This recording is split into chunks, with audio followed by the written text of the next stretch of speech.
فلک کے نظاروں زمین کی بہاروں سبھی نے مناؤ حضور آ گئے ہیں، اٹھو غم کے مارو چلو بے سہارو خبر یہ سناؤ حضور آ گئے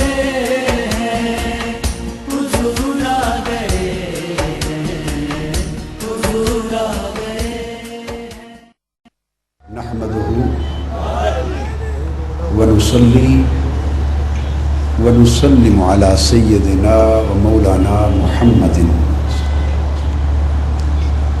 رسوله النبي الأمين المكين الحنين الكريم الرؤوف الرحيم أما بعد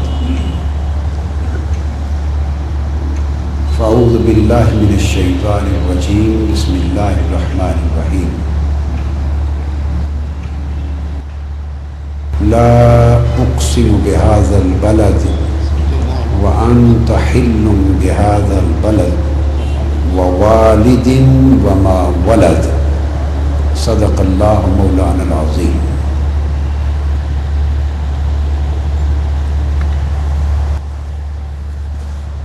محترم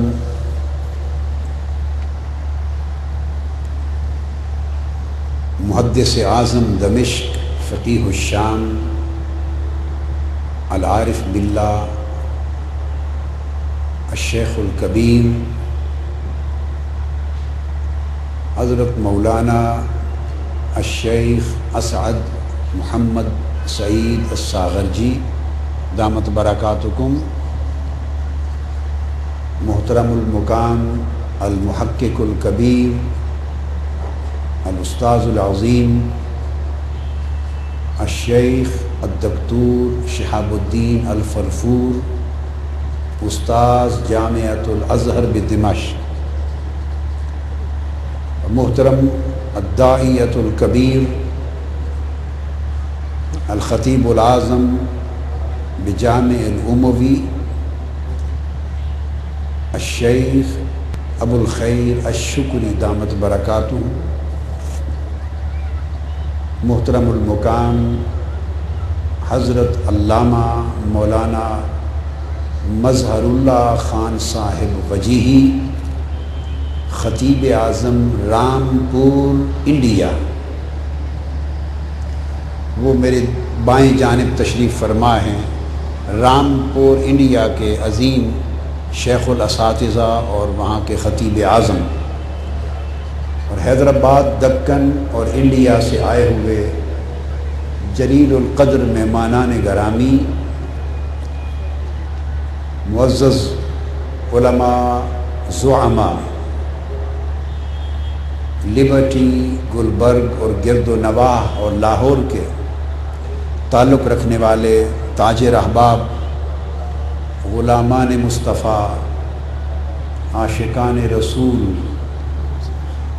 خواتین و حضرات، اور بالخصوص آج کی محفل میلاد النبی صلی اللہ علیہ وآلہ وسلم کی انتظامیہ، جملہ کارکنان تحریک محبت مصطفیٰ صلی اللہ علیہ وآلہ وسلم، اور لاہور اور علاقہ حاضہ کے تمام علماء کرام، خطباء اعظام اور مبلغان عشق و غلامی مصطفیٰ، اللہ رب العزت کا شکر ہے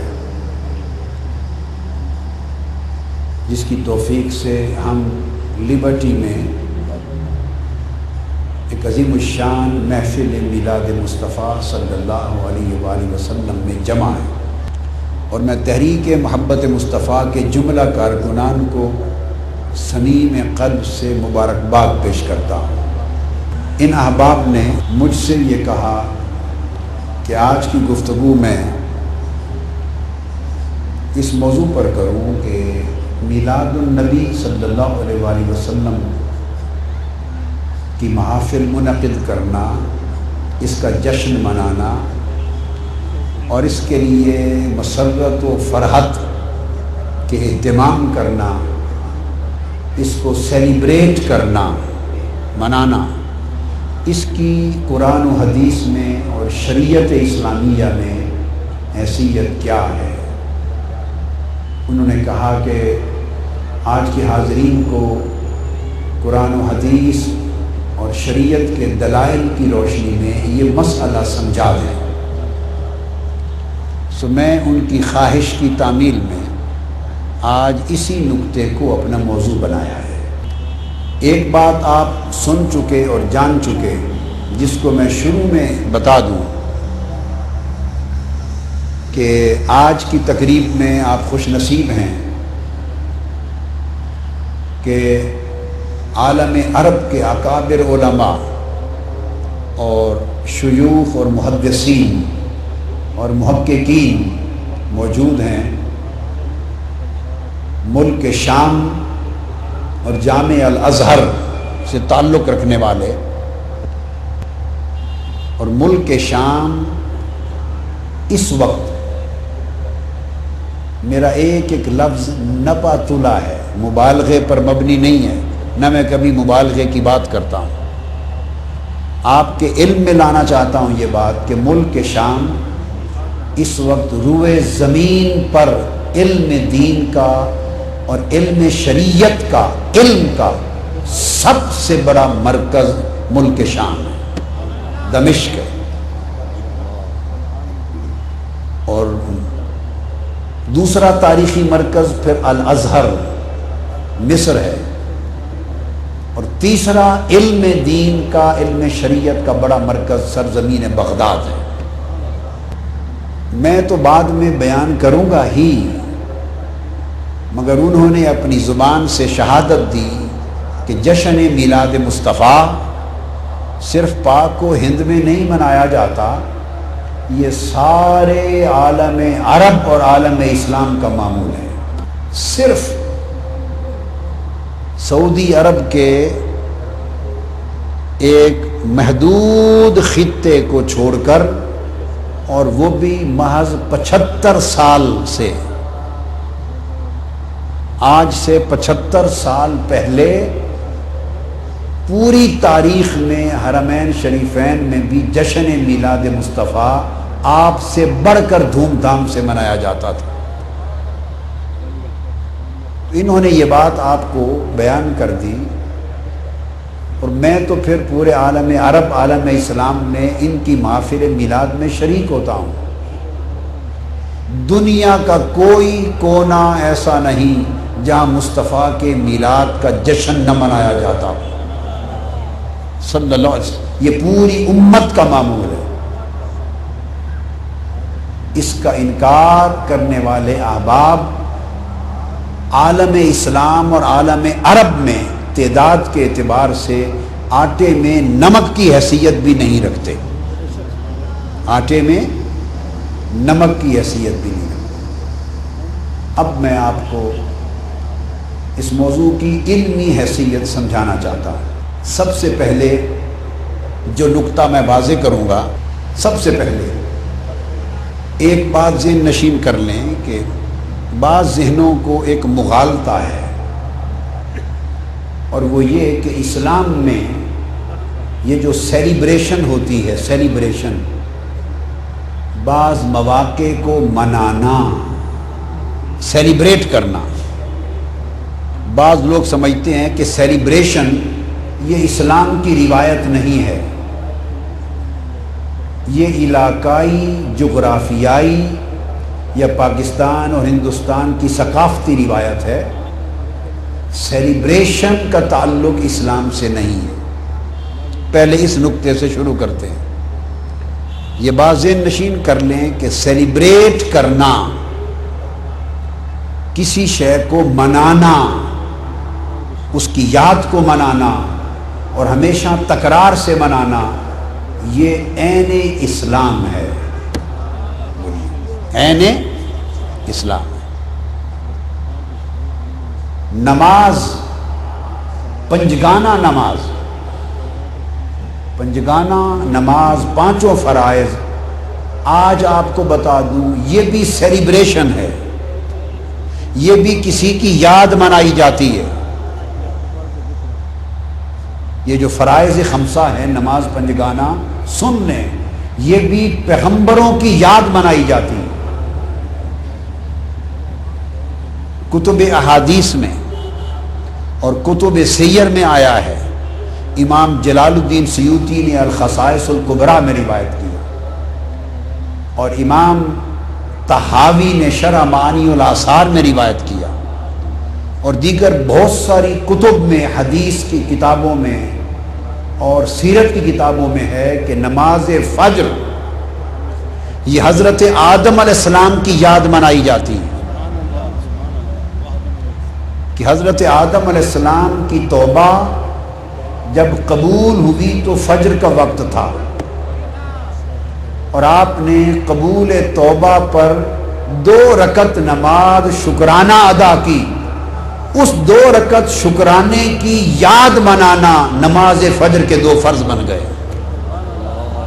تو نماز فجر سیلیبریشن ہے حضرت آدم کی قبول توبہ کی۔ نماز ظہر سیدنا ابراہیم علیہ السلام کی سیلیبریشن ہے۔ کتب حدیث میں آتا ہے کہ حضرت اسحاق علیہ السلام ان کی دعا کے نتیجے میں انہیں جب عطا ہوئے، ولادت ہوئی، تو ظہر کا وقت تھا، آپ نے ان کی ولادت پر شکرانے کی 4 رکعتیں نفل پڑھی۔ وہ 4 رکعتیں حضرت ابراہیم کا شکرانہ امت محمدی کے لیے نماز ظہر بن گئی۔ نماز سے بڑی نکتہ سمجھ لیں، اللہ کی عبادت کوئی نہیں۔ بین العبد و بین الکفر ترک الصلاۃ، مومن اور کافر کے درمیان فرق نماز ہے۔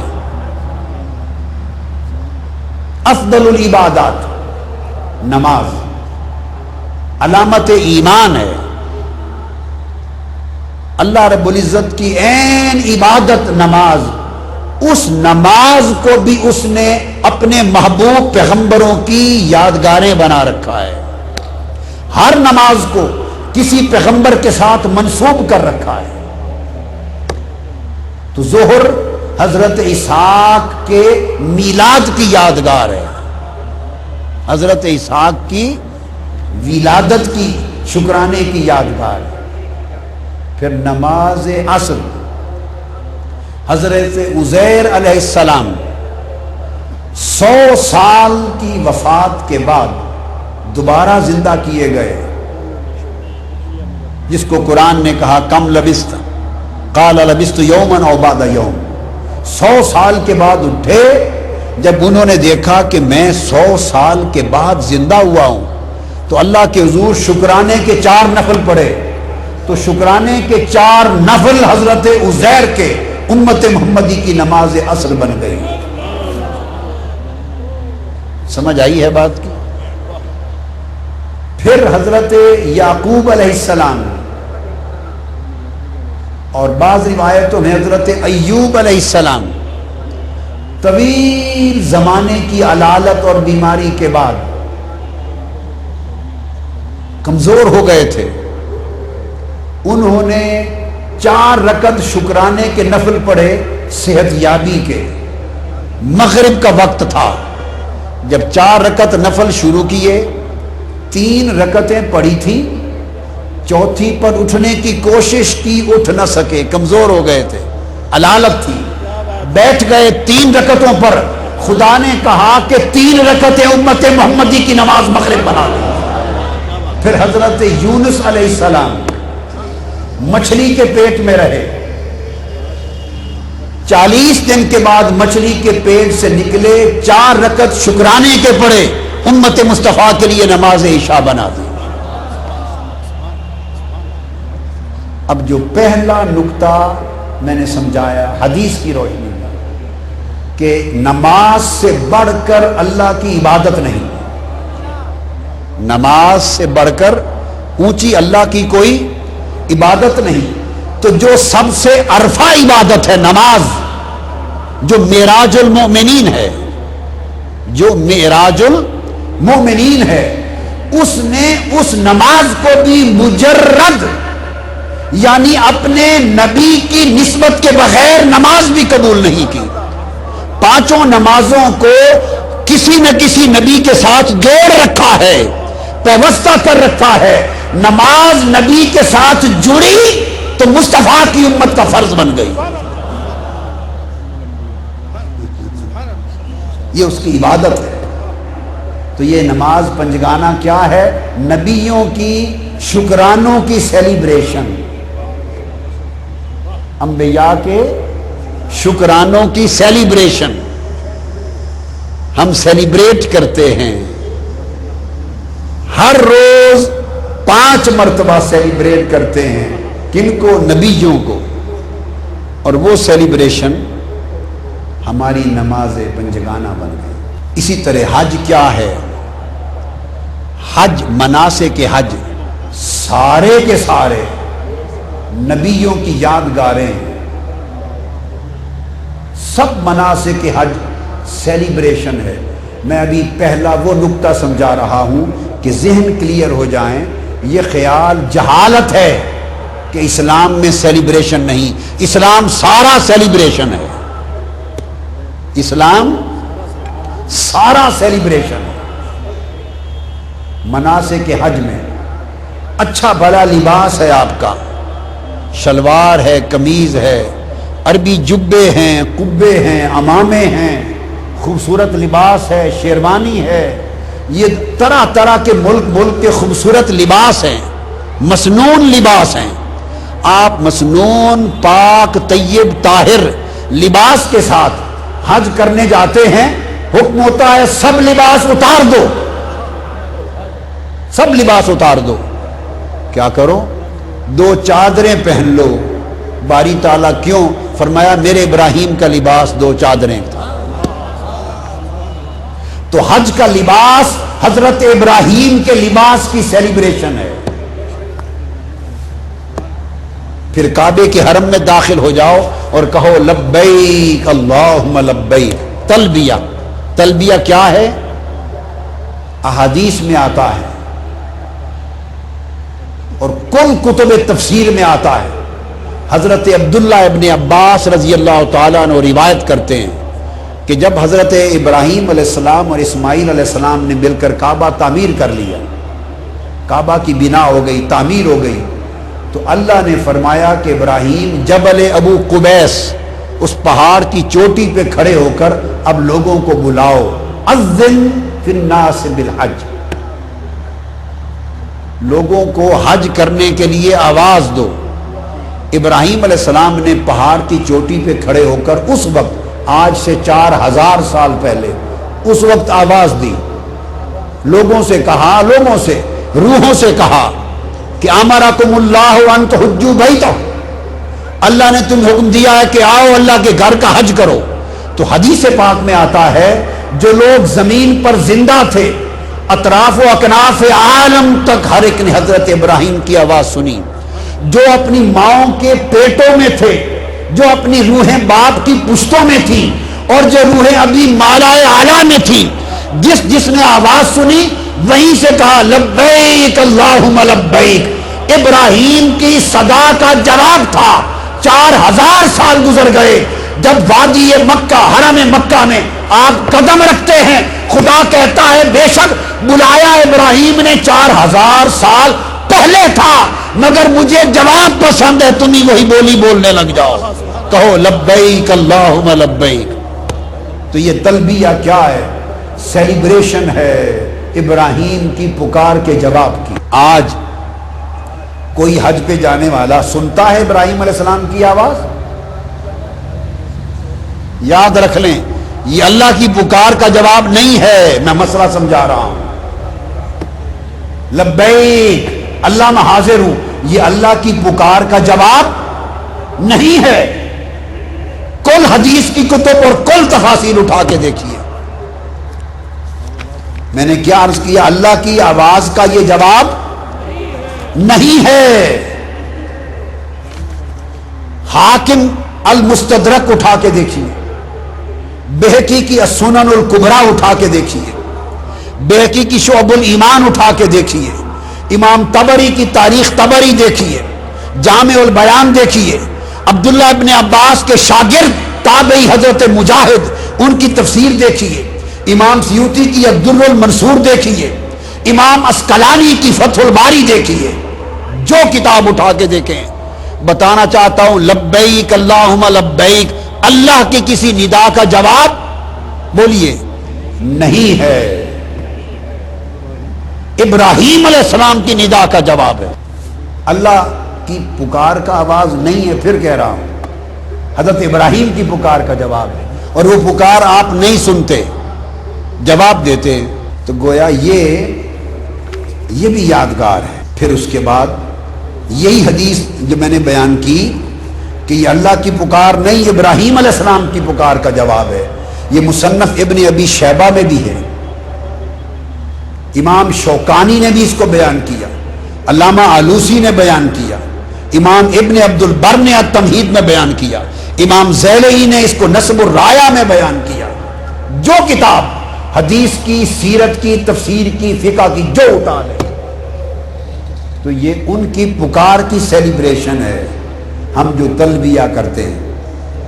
پھر اس کے بعد آپ عرفات میں جمع ہوتے ہیں، عرفات کو جمع ہونا زوال سے غروب کے درمیان حج ہے، حج کے لیے نہ کوئی نفل ہے، نہ کوئی خطبہ واجب ہے، نہ نفل ہے، نہ کسی قرآن کی سورت کی تلاوت ہے، نہ ذکر اذکار ہے، نہ خاص دعا ہے، نہ خاص طرز کی عبادت ہے، کچھ نہیں۔ کچھ آتا ہے تو پڑھ لیں، کچھ نہیں آتا تو کچھ نہ پڑھیں، گنگے بہرے گنگے بن کر زور سے مغرب کے درمیان میدان عرفات میں پہنچ جائیں، تم حاجی ہو گئے، کچھ نہیں کرنا، حج ہو گیا۔ کیوں کہ وقوف عرفات میں جمع ہو جانا یہ یادگار سیلیبریشن ہے ملاقات حضرت آدم و حوا کی۔ حضرت آدم ہند میں اترے تھے سرندیب کے پہاڑ میں، حضرت حوا ادھر اتری، ایک دوسرے کو تلاش کرتے کرتے اس میدان میں پہنچے تو ایک دوسرے کو پہچان لیا، پہچاننے کو کہتے ہیں عرفات، پہننا پہچان لینا، تو اس پہچان کے میدان میں پہنچ جانا حج ہے۔ تو حج کیا ہے؟ یادگار ملاقات ہے، یادگار ملاقات ہے آدم و حوا کی، یہ حج ہے۔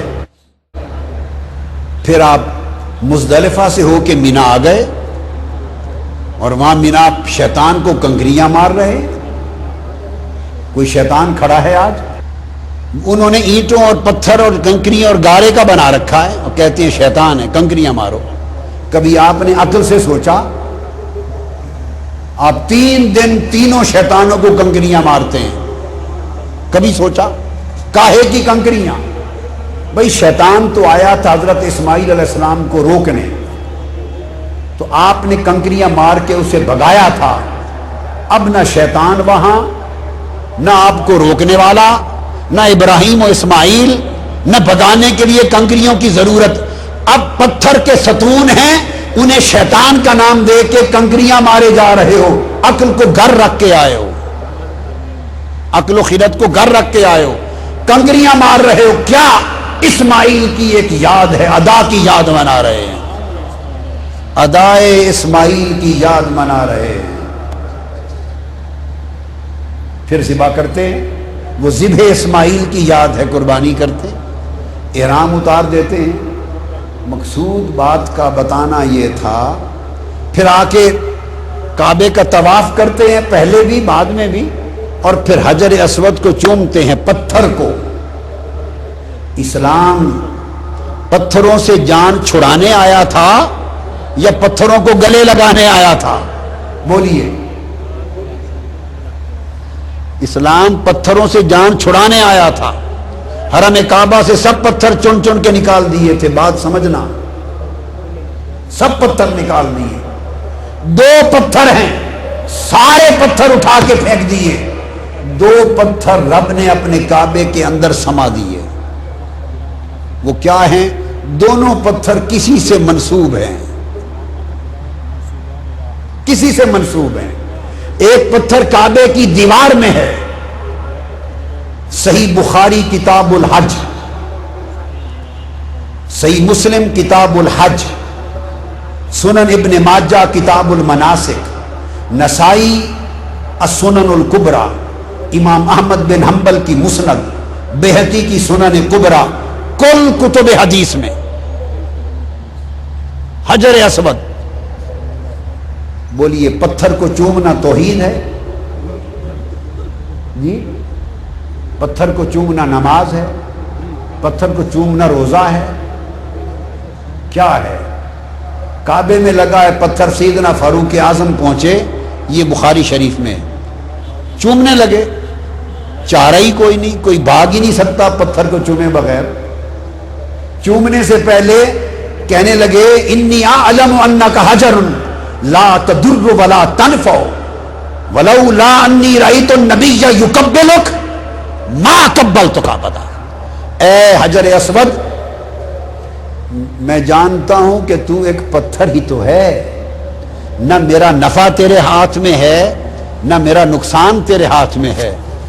ہم موحد لوگ ہیں، توحید والے، سب پتھروں کو چھوڑ چکے، اور پتھروں کو چھوڑنے کے بعد اے پتھر تمہیں چومتے پھرتے ہیں. خدا کی قسم اگر مصطفیٰ کے لب تمہیں نہ لگے ہوتے تو میں تجھے کبھی بوسہ نہ دیتا. میں تو اس لیے چومتا ہوں کہ مصطفیٰ کے لب لگے. اب ہمیں حکم ہو گیا کہ پتھر چومو، مصطفیٰ کے لب لگے ہیں، چوما ہے.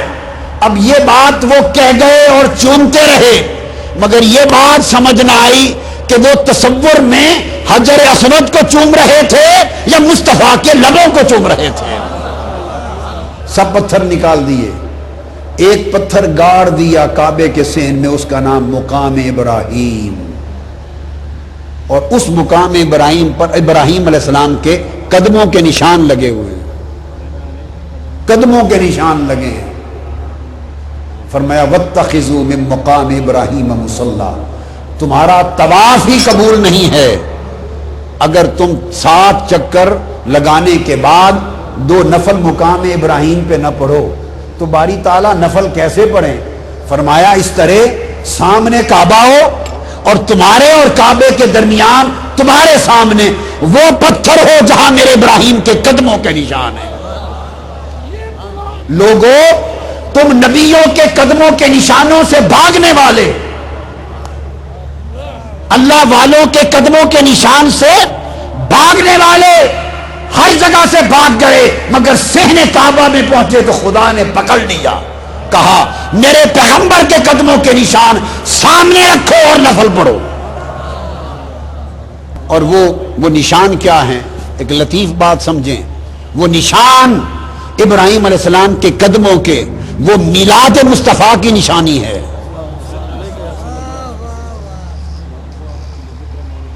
قدمہ سیدنا ابراہیم علیہ السلام یا علامت و میلاد المصطفیٰ، حضور کے میلاد کی نشانی ہے.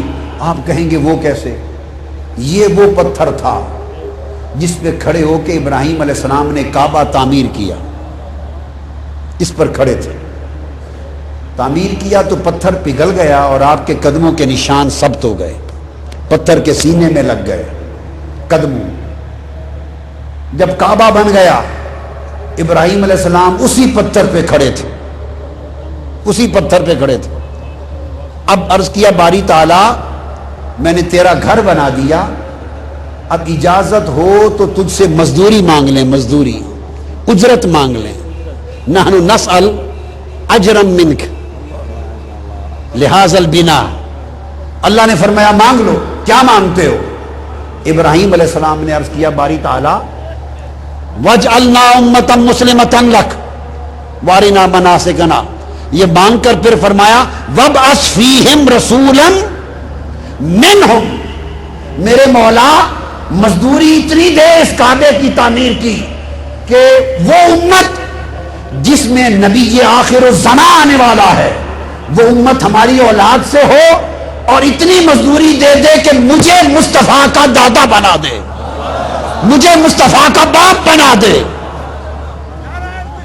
اجعلنی جد محمد المصطفیٰ ہذہ اجرتا وابعث فیہم رسولا، یعنی واجعل فیہم رسولا ای واجعل فی ذریتنا محمدا نبیا آخر الزمان. حضور کو ہماری اولاد میں پیدا کر. کیا مطلب؟ مجھے محمد کا بولو دادا بنا دے، کیونکہ قیامت کے دن ہر کسی کو نسبت سے پکارا جائے گا.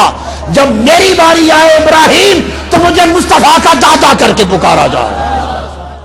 قرآن میں ہے اذ یرفع ابراہیم القواعد من البیت و اسماعیل ربنا تقبل منا انک انت السمیع العلیم ربنا واجعلنا مسلمین لک ومن ذریتنا امة مسلمة لک من ذریتنا وابعث فیہم رسولا منہم یتلو علیہم آیاتک.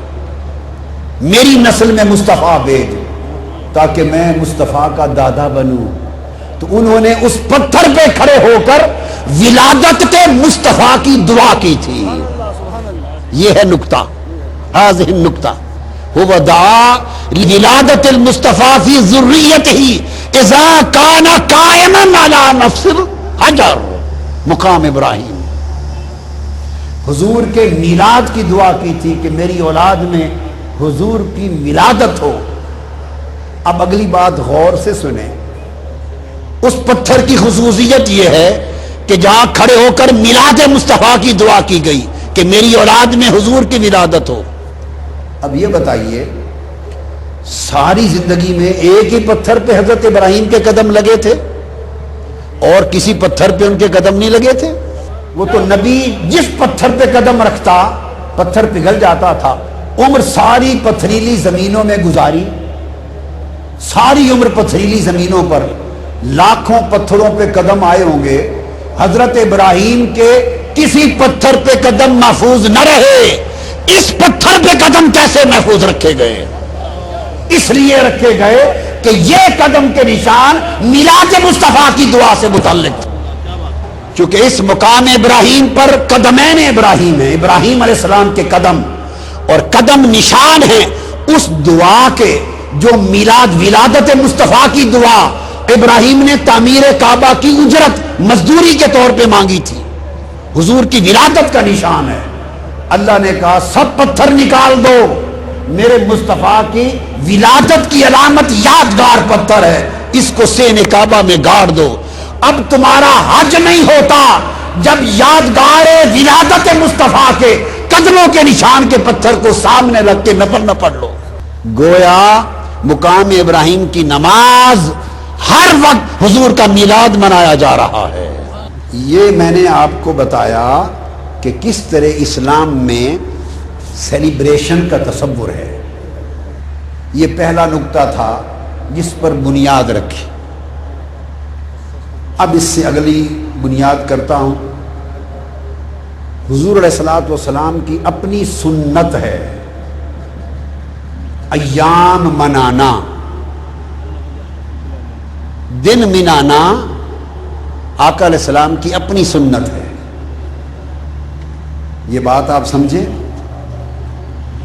حدیث پاک میں ہے کہ آقا علیہ الصلوۃ والسلام، یہ جو حدیث اس وقت میں دے رہا ہوں یہ کتاب الصوم ہے، کتاب الصوم صحیح بخاری، اور باب ہے باب سیام یوم عاشورہ، یوم عاشورہ کے روزوں کا باب، اور صحیح بخاری کی حدیث ہے. اور حضرت ابو موسیٰ اشعری رضی اللہ تعالیٰ عنہ حدیث کے راوی. حدیث میں یہ ہے کہ آقا علیہ السلام ہجرت مدینہ کی تو الفاظ ہیں کان یوم عاشورہ تعدہ الیہود عیداً. عاشورہ کا دن بخاری شریف یہودی لوگ بطور عید مناتے تھے. یہ بات سمجھنے والی ہے. یہودی لوگ اسے بطور بولیے عید مناتے تھے. اور یہ بھی سن لو کہ بطور عید کیوں مناتے تھے. اس سے اوپر کی حدیث اسی بخاری شریف جو حضرت عبداللہ ابن عباس رضی اللہ تعالیٰ عنہ سے مروی ہے، اس میں فرمایا یوم عید اس لیے مناتے تھے کہ انہوں نے فرمایا ھذا یوم صالح، ھذا یوم نجى اللہ بنی اسرائیل من عدوهم فصامہ موسیٰ. فرمایا یہ نیک دن ہے، یہ موسیٰ علیہ السلام کا یوم فتح ہے. فرعون پر فتح ہوئی تھی اور آپ بنی اسرائیل کو لے کے نجات دلا گئے تھے. پار چلے گئے تھے دریائے نیل سے.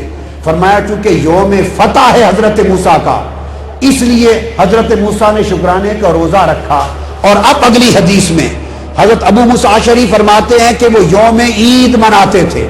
وہ پیغمبر صلی اللہ علیہ وسلم جو حکم دیتے تھے کہ یہودیوں کی مخالفت کیا کرو، یہود و نصارہ کی مخالفت کرو، ان سے مشابہت نہ کرو، ان سے اپنے نظام کو جدا رکھو، ان کی مخالفت کرنے کا حکم دینے والے نبی نے جب ان سے سنا کہ یہ حضرت موسیٰ کا یوم فتح ہے، یعنی یوم موسیٰ ہے، اور یہ یہودی بطور عید مناتے ہیں، حضور علیہ السلام نے صحابہ سے فرمایا قال النبی فصوموہ انتم، تم بھی اسے روزہ رکھ کر منایا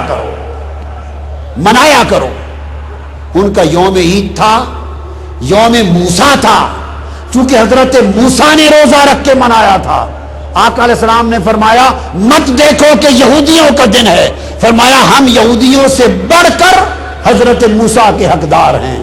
ارے لوگوں، مصطفیٰ یہودیوں سے بڑھ کر حضرت موسیٰ کے حقدار ہیں، وہ ان کا یوم منائے تو امت محمدی سے بڑھ کر مصطفیٰ کا حقدار کون ہے؟ ہم یوم مصطفیٰ مناتے ہیں. یہی کلمات صحیح مسلم میں ہیں، یہی کلمات، اور یہی جو میں نے آپ کو بتایا وہ بخاری شریف میں اور مسلم شریف میں کتاب الصیام حدیث ہے. کان یوم عاشورہ، یہ صحیح مسلم میرے ہاتھ میں، یومن تعظمہ الیہود وتتخذہ عیدا.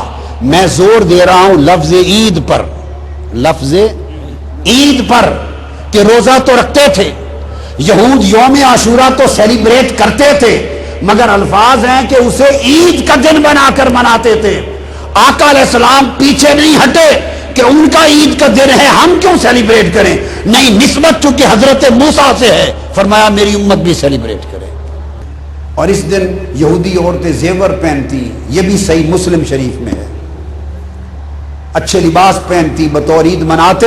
آقا علیہ السلام نے صحابہ کو اس کے منانے کا حکم دے دیا. یہ وہ بنیادی چیز تھی جو میں نے سمجھائی کہ یوم منانا آقا علیہ الصلوۃ والسلام کی سنت ہے. حضور علیہ السلام نے خود نسبت موسیٰ سے یوم موسیٰ کو منایا. پھر آگے یہ دن مسند امام احمد بن حنبل میں حدیث ہے، فرمایا کہ یہ وہ دن ہے یوم عاشورہ جس دن حضرت نوح علیہ السلام کی کشتی جودی پہاڑ پر جا کے لگی تھی. مسند امام احمد بن حنبل میں حدیث آئی ہے، حضرت ابو ہریرہ اس کے راوی ہیں. فرمایا یہ عاشورہ کا دن یوم موسیٰ بھی ہے، یوم نوح بھی ہے. فرمایا اس کو مناؤ، تو مصطفیٰ نے یوم نوح بھی منایا اور یوم موسیٰ بھی منایا. اور صحیح بخاری میں ایک اور حدیث ہے کہ جاہلیت میں یہ وہ دن ہے عاشورہ کا جس دن کعبے کو غلاف چڑھایا گیا تھا، تو یہ یوم غلاف کعبہ بھی تھا. تو جب دور جاہلیت میں ہجرت مدینہ سے پہلے بھی آقا علیہ السلام اس دن کو مناتے تھے، تو حضور نے یوم غلاف کعبہ بھی منایا. یوم، یہ صحیح بخاری کتاب الحج، کان یومن تستر فیہ الکعبہ. وقال الامام ابن الحجر الاسقلانی کان یعظمہ بقسوۃ الکعبہ فی، وہ اس دن کی عزت کرتے تھے کہ یہ کعبے کے خلاف کا دن ہے. تو آپ نے دیکھا کہ حضور نے یوم نوح بھی منایا، حضور نے یوم موسیٰ بھی منایا، اور حضور نے یوم غلاف کعبہ بھی منایا. آقا علیہ الصلوۃ والسلام، امام ابن حجر اسقلانی جو امام المحدثین ہیں، حدیث کی کل سندیں کسی مسلک اہل سنت والجماعت کے کسی مسلک کا عالم ہو، حنفی ہو، مالکی ہو، شافعی ہو، حنبلی ہو، عرب کا ہو، ہند کا ہو، عجم کا ہو، حرمین کا ہو، شام کا ہو، مصر کا ہو، کوئی عالم، کوئی محدث، ہر ایک کی سند اوپر امام ابن حجر اسقلانی کے ذریعے سے جاتی ہے. امام اسقلانی حجت المحدثین، وہ امام ابن حجر اسقلانی کہتے ہیں، ان سے پوچھا گیا، امام اسقلانی سے پوچھا گیا کہ میلاد مصطفیٰ بنانے پر آپ کا فتویٰ کیا ہے؟ امام جلال الدین سیوطی نے اس کو روایت کی، حسن المقصد فی عمل المولد میں امام سیوطی نے روایت کیا کہ امام ابن حجر اسقلانی سے پوچھا کہ جشن میلاد مصطفیٰ، حضور کا میلاد منانے پر آپ کا فتویٰ اور دلیل کیا ہے؟ فرمایا حضور کا میلاد منانا ابن حجر اسقلانی نے اس حدیث اور سنت رسول سے ثابت ہے۔ اسقلانی فرماتے ہیں کہ جب حضور نے خود مدینہ پہنچ کر یوم موسیٰ منایا تھا، تو جب وہ یوم موسیٰ منا رہے ہیں، ہم یوم ولادت مصطفیٰ کیوں نہ منائیں؟ اب یہ کوئی پاکستانی عالم کا حوالہ نہیں دیا میں نے، کسی ہندوستانی عالم کا حوالہ نہیں دیا، اور آج کا نہیں، میں نے حوالہ دیا امام ابن حجر اسقلانی کا آپ کو۔ اب اس کے بعد اگلی بات جو بڑی قابل توجہ ہے، یہ تو تھی یہ چیز، آگے بخاری شریف میں حدیث ہے کتاب الایمان، اور بخاری ہی میں حدیث وہی کتاب المغازی، اور تیسری بار پھر بخاری کتاب التفسیر القرآن، اور چوتھی بار پھر بخاری میں کتاب الاعتصام، اور صحیح مسلم کتاب التفسیر، اور جامع ترمذی کتاب التفسیر، بار بار امام بخاری اور امام مسلم نے یہ حدیث نقل کی۔ ایک یہودی نے کیا؟ ایک یہودی نے حضرت عمر فاروق سے پوچھا رضی اللہ تعالی عنہ، سیدنا فاروق اعظم سے پوچھا کہ اے عمر، کہ آپ کے قرآن میں ایک آیت ایسی ہے، ایک آیت اگر وہ ہماری تورات میں اترتی، ہماری تورات میں اترتی تو ہم اس دن کو یوم عید کے طور پہ مناتے۔ یہ بخاری میں بھی ہے، مسلم میں بھی ہے، اور میں ترمذی شریف سے پڑھتا ہوں آپ کے لیے، ترمذی شریف میں بھی ہے۔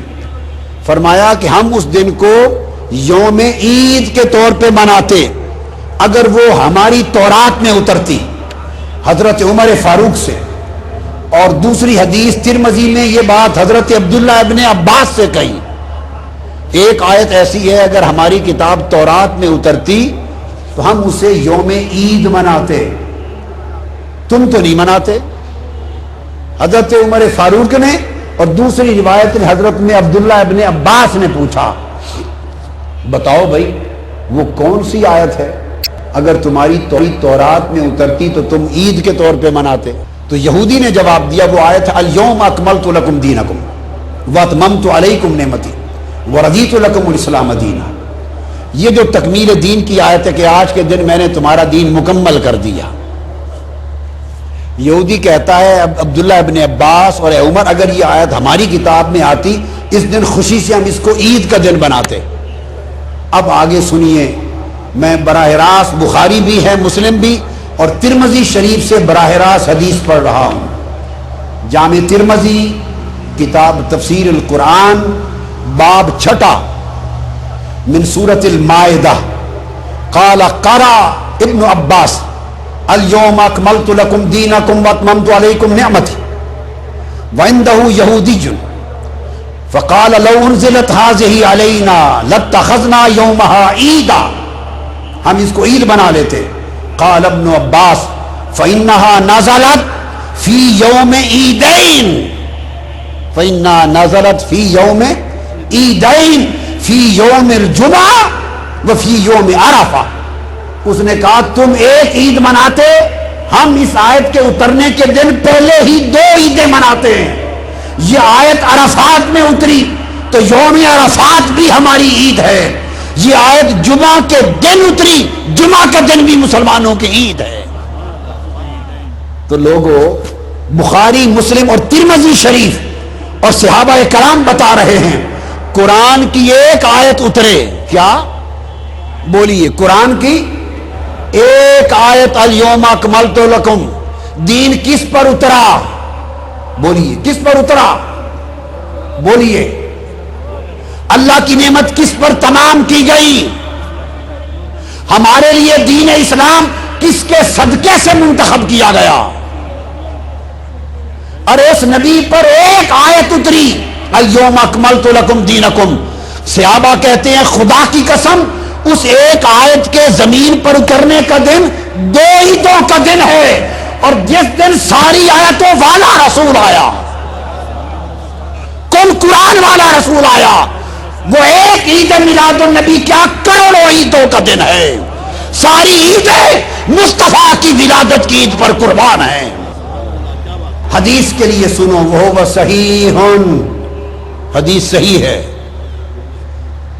اب مجھے پوچھئے، بعض لوگوں کو خیال آتا ہے کہ اسلام میں جی صرف 2 عیدیں ہیں، بعضوں کو یہ خیال ذہن میں کھٹکتا ہے کہ یہ تیسری عید کہاں سے نکال لی۔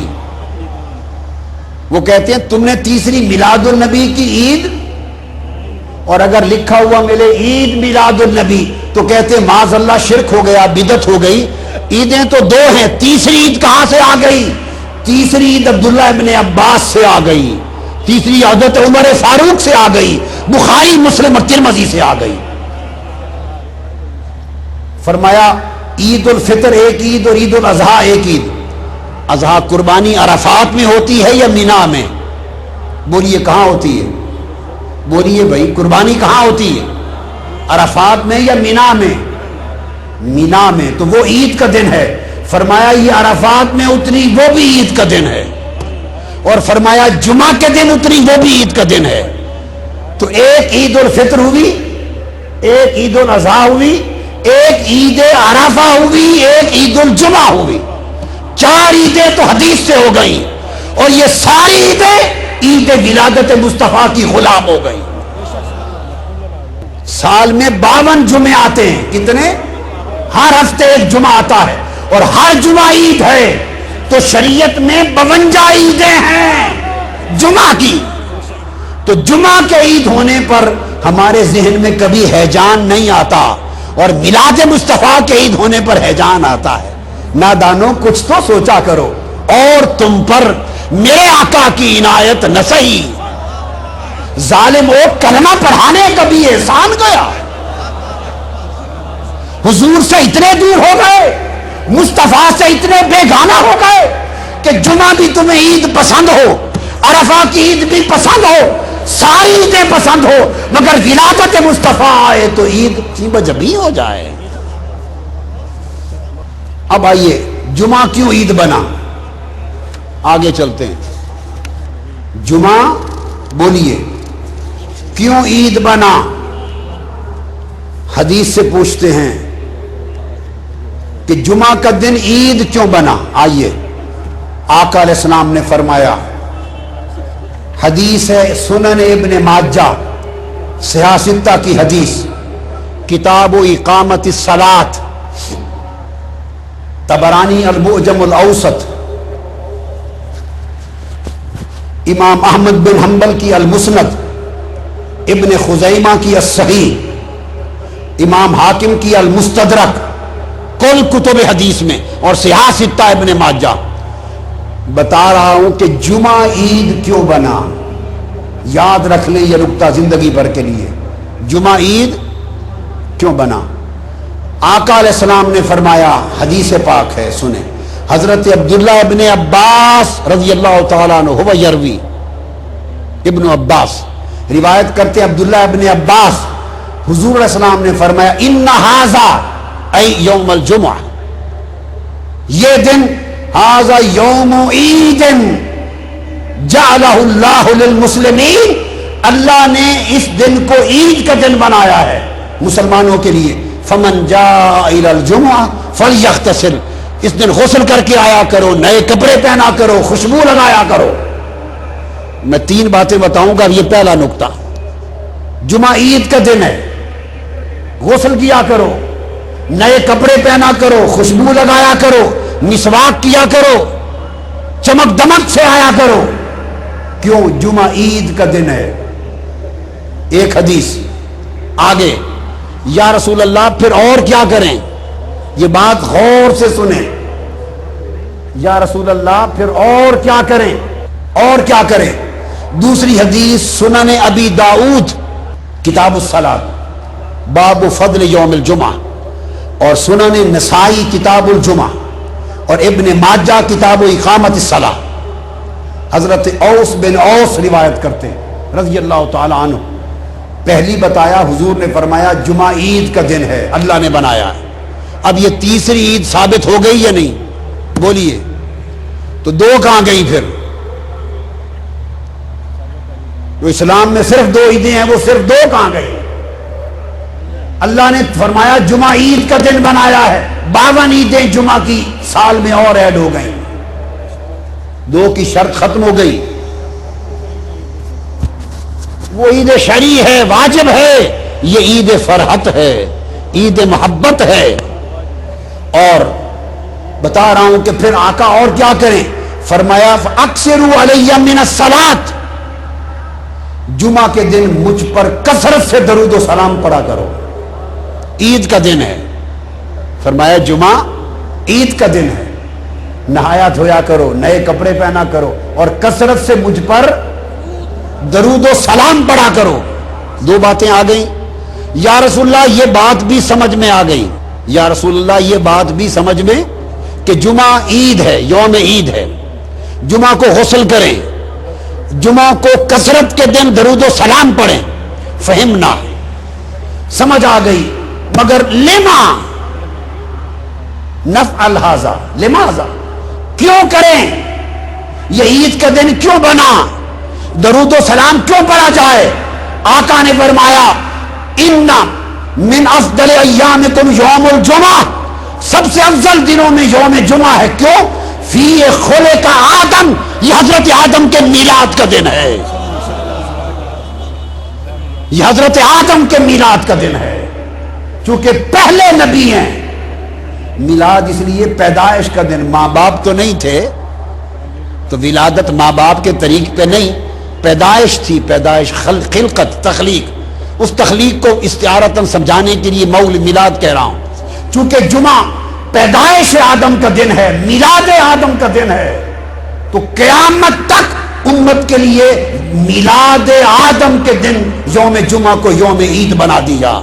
ارے لوگو، جس دن حضرت آدم کی ولادت ہو وہ یوم عید بن جائے، اور جس دن مصطفیٰ کا میلاد ہو، جن کے صدقے خود آدم کی توبہ قبول ہوئی اور جن کے درود کے صدقے ان کا نکاح ہوا، اس نکاح سے آپ اور ہم حلالی پیدا ہوئے، ہم پیدا ہوئے، ہم جو حلالی اولاد بنے حضرت آدم کی، اس کی وجہ بھی درود و سلام مصطفیٰ ہے.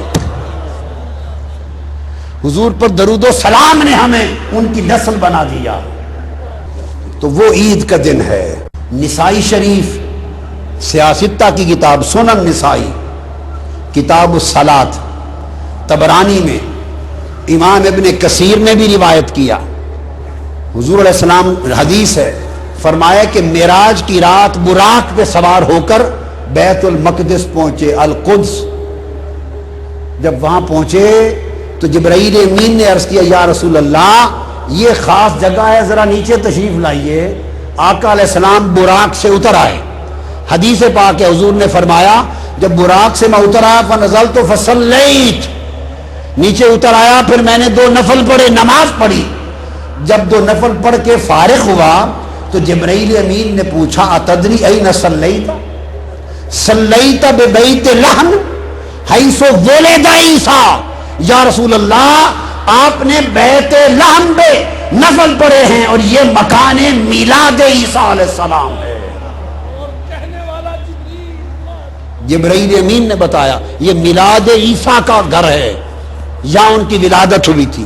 ایک سوال ذہن میں آ سکتا ہے کہ عیسیٰ علیہ السلام سے درجہ تو حضور کا بلند ہے، حضور امام الانبیاء ہیں، تو امام الانبیاء ہو کر حضرت عیسیٰ کی جائے میلاد کی زیارت کو کیوں گئے اور وہاں 2 نفل کیوں پڑھے؟ ہاں، جواب یہ ہے حضور نہ جاتے تو قیامت تک امت کے لیے نبیوں کے میلاد کی جگہ کی زیارت کرنا سنت کیسے بنتا؟ زیارت مولد النبی سنت بن گئی. کیوں؟ حضور گئے، زیارت کی تو سنت ہو گئی. بالکل اسی طرح جیسے درجہ حضرت زکریا کا اونچا ہے یا حضرت مریم کا؟ پوچھئے کس کا درجہ اونچا ہے؟ حضرت زکریا علیہ السلام جلیل القدر پیغمبر ہیں، نبی ہیں. حضرت مریم ولی ہیں، حضرت عیسیٰ کی والدہ ہیں. درجہ پیغمبر کا حضرت زکریا علیہ السلام کا زیادہ ہے، مگر حضرت مریم حضرت زکریا کی تربیت میں، پرورش میں رہتی تھی. آپ آئے، دیکھا حجرے میں کہ بے موسم پھل پڑے ہیں حضرت مریم کے پاس. قرآن کہتا ہے وہ نبی ہیں، وہ ولی ہیں. اس کی کرامت دیکھی، بے موسم پھل دیکھے. جگہ دیکھ کر حضرت زکریا وہاں اس جگہ کے صدقے سے دعا مانگنے کھڑے ہو گئے. ہنالک دعا زکریا ربا.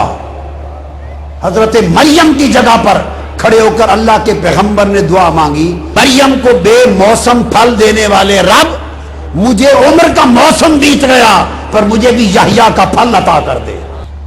فنادتہ الملائکۃ وہو قائم یصلی فی المحراب. ابھی وہیں کھڑے دعا کر رہے تھے کہ فرشتے آ گئے. یا زکریا انا نبشرک بغلام، ہم تجھے بیٹے کی خوشخبری ولادت کی دیتے ہیں. تو آپ نے دیکھا نبی نے ولی کی جگہ پہ جا کے دعا کی. کیوں؟ اگر ولی کوئی کام کرے اور ہم اسے نبھائیں تو باعث برکت ہوتا ہے، مگر شریعت میں سنت نہیں ہوتا. لوگ انکار کر سکتے تھے کہ برکت ہے، شریعت میں سنت نہیں. رب نے نبی سے ولی کی جگہ پہ دعا کروائی تاکہ انسانیت کے لیے سنت انبیاء بن جائے.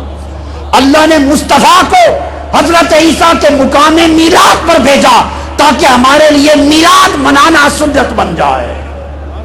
حضور نے معراج کی رات اوپر بعد میں گئے، بیت لحم میں عیسیٰ کا میلاد پہلے منایا. کون عیسیٰ؟ وہ جن کا ولادت کے وقت ہی اللہ نے ان کا میلاد منا دیا تھا. حضرت عیسیٰ ان کی ولادت کے وقت ہی اللہ نے ان کا میلاد بولیے منا دیا تھا. کیسے؟ حضرت مریم سے فرمایا مریم جب عین میلاد عیسیٰ کا وقت آیا، یعنی میلاد عربی میں ولادت کو کہتے ہیں. کسے کہتے ہیں؟ جب ولادت عیسیٰ کا وقت آیا تو فرمایا مریم یہاں آ جا، کھجور کے درخت کے نیچے عیسیٰ کا میلاد ہو رہا ہے، ولادت ہو رہی ہے. میلاد عیسیٰ کی برکت میں حضرت مریم کو کھجور کے گچھے نیچے کر دیے تو گویا شیرینی بھی کھلا دی اور نیچے سے میٹھے پانی کا شربت بھی پلا دیا.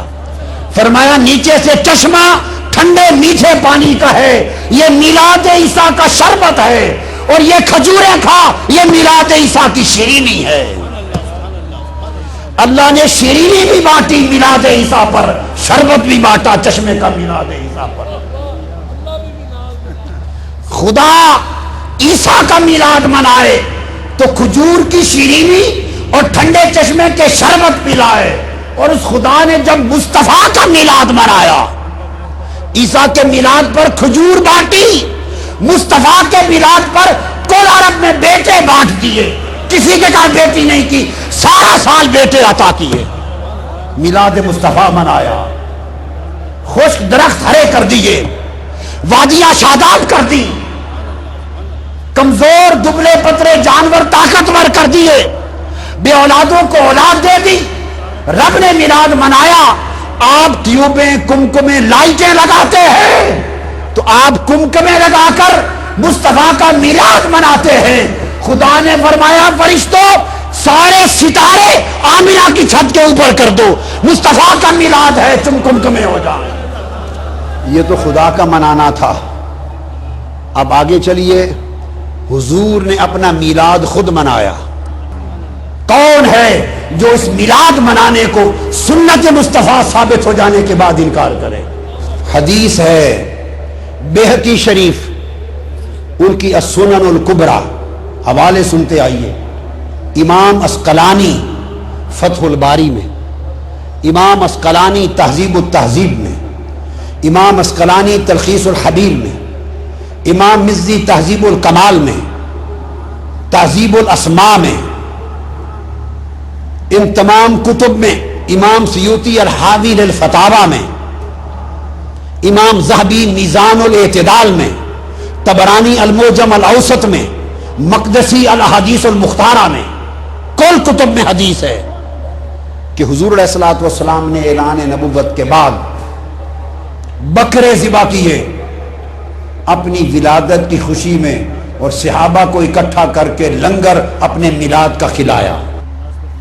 حدیث کے لفظ ہیں ان النبی صلی اللہ علیہ وسلم اقا عن نفسہ بعد النبوہ، بیہقی سنن کبریٰ میں اور مسند بزار میں بھی ہے، اور مجمع الزوائد میں امام حیثمی نے بھی روایت کیا۔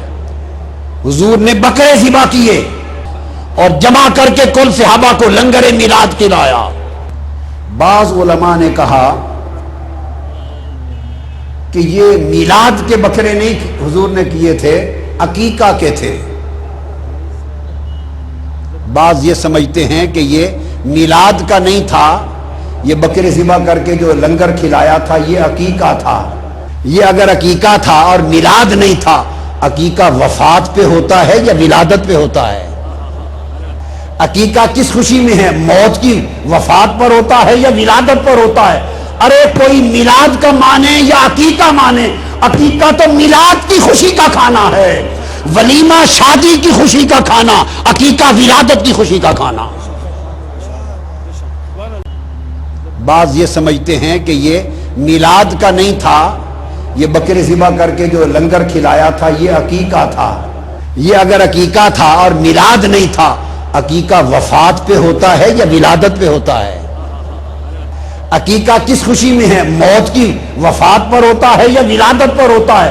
ارے کوئی میلاد کا مانے یا عقیقہ مانے، عقیقہ تو میلاد کی خوشی کا کھانا ہے، ولیمہ شادی کی خوشی کا کھانا، عقیقہ ولادت کی خوشی کا کھانا۔ اب ہوا کیا؟ عقیقہ آپ کا 7ویں دن آپ کی ولادت کے بعد حضرت عبد المطلب آپ کے دادا نے کر دیا تھا۔ زاد المعاد، زاد المعاد امام ابن القیم روایت کرتے ہیں، علامہ ابن تیمیہ کے شاگرد، امام حلبی سیرت حلبیہ میں روایت کرتے ہیں کل کتب میں کہ حضرت عبد المطلب آپ کے دادا نے ولادت کے 7ویں دن عقیقہ کر دیا تھا۔ ابو داؤد شریف، سنن ابی داؤد اٹھائیے، سنن ترمذی، ہر کتاب حدیث کی، عقیقہ صرف 7ویں دن ہوتا ہے ولادت کے۔ اور حدیث میں حضور علیہ السلام نے فرمایا اگر 7ویں دن توفیق نہ ہوئی تو 14ویں دن 14، اگر 14ویں دن توفیق نہ ہوئی 21ویں دن 21۔ بس یہ عقیقے کے دن مقرر ہیں۔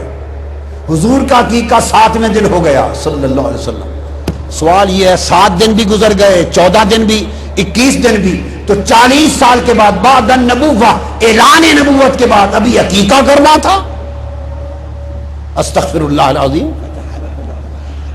اگر ذہن میں یہ خیال آئے کہ اس لیے عقیقہ کیا کہ جب آپ کا عقیقہ کیا گیا تو وہ دور جاہلیت تھا، قبل البعثہ، قبل البعثہ، تو آپ نے چاہا ہوگا کہ میں اپنی نبوت کے بعد اپنی شریعت میں پھر دہراؤں، اعادہ کروں۔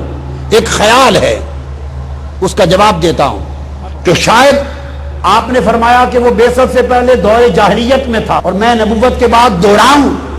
سنو، اگر دور جاہلیت میں بعثت سے پہلے کا عمل ناجائز ہو گیا اور دہرانا پڑا تو عقیقہ سے پہلے ضروری تھا کہ حضور حضرت خدیجہ الکبریٰ والا نکاح دہراتے، نکاح دہراتے سب سے پہلے۔ وہ بعثت سے 15 سال پہلے ہوا تھا، حضرت خدیجہ الکبریٰ سے 15 سال پہلے ہوا تھا۔ وہ خدیجہ الکبریٰ کا نکاح جو بعثت سے پہلے تھا، جس سے سیدہ فاطمہ ہوئی، جس سے رقیہ ہوئی، جس سے حضرت زینب ہوئی، جس سے ام کلثوم ہوئی، جس سے ابراہیم ہوئے، قاسم ہوئے، طیب و طاہر، کل اولاد، جس الکبریٰ سے ہوئی، جب اعلان نبوت کیا وہ نکاح تو دہرایا نہیں، عقیقہ کیوں دہرانے لگے؟ اس نکاح کا تو مہر بھی حضرت ابو طالب نے پے کیا تھا۔ اور جو لوگ حضرت ابو طالب کے بارے میں بدگمانی اور بد اعتقادی رکھتے ہیں وہ بھی سمجھ لیں اگر آقا کی بارگاہ میں قبولیت نہ ہوتی تو ان کا مہر اپنے نکاح میں قبول نہ کرتے. ان کے نکاح بھی حضرت ابو طالب نے دیا, مہر بھی اپنی جیب سے دیا. اس نکاح سے کل آل رسول پیدا ہوئی. حضور نے نکاح خدیجہ الکبریٰ کا تو اعادہ نہیں کیا, تو عقیقہ کا اعادہ اس سے زیادہ ضروری ہو گیا نہیں. تو پھر کیا کیا؟ وہ جس کو عقیقہ کا لفظ بولا گیا وہ دراصل کھانا ہے, ذبح ہے بکروں کا, صدقہ خیرات ہے. فی فرحۃ المولد ہذہ عقیقہ والولیمہ ہذا فی فرحۃ الزواج. یہ دو کھانے ہیں. شادی کی خوشی کا کھانا ولیمہ کہلاتا ہے, ولادت میلاد کی خوشی کا کھانا عقیقہ کہلاتا ہے. تو آقا نے حدیث پاک ہے اعلان نبوت کے بعد کون صحابہ کو جمع کیا اور اپنی شریعت میں, اپنی سنت میں اپنے میلاد کا لنگر کھلا کر قیامت تک میلاد مصطفیٰ منانا سنت بنا دیا. اور پھر اس سنت پر اجر عطا کیا, حضور کے میلاد کی خوشی پر اجر عطا کیا. اجر صحیح بخاری کی حدیث ہے, یہ بخاری شریف میرے سامنے کتاب النکاح, اس میں آتا ہے.